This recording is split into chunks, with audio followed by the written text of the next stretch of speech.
அனைவருக்கும் இனிய வணக்கம். அனைவரும் தீபாவளியை மகிழ்ச்சியாக கொண்டாடிட்டுருப்பீங்க. இன்றைக்கி நம்ம பார்க்க போகிறது பொன்னடி வழிபாடு. இந்த பொன்னடி வழிபாடு அப்படிங்கிறது சிறு குழந்தையாக இருக்கும்போது தவறுனவங்களை நினச்சி நம்ம வழிபடுறது தான் அந்த பொன்னடி வழிபாடு.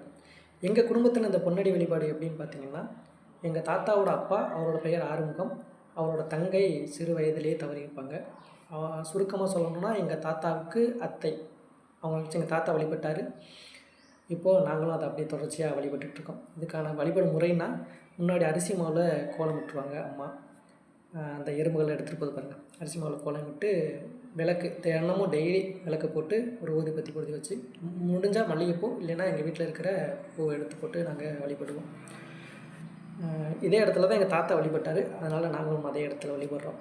வழிபடும் போது எங்கள் அம்மா எப்போதுமே வழிபடும் போது ஒரு சொல்லுவாங்க, மழை போல் வந்தாலும் பனி போல் நீக்கி எங்களை காத்தரணும் அப்படின்னு. அதாவது மழை போல் தீமைகள் வந்தாலும் அது பனி போல் தெரியாமல் நீக்கி எங்களை காத்தரணும் பாட்டிமா அப்படின்னு கூப்பிடுவோம். நன்றி.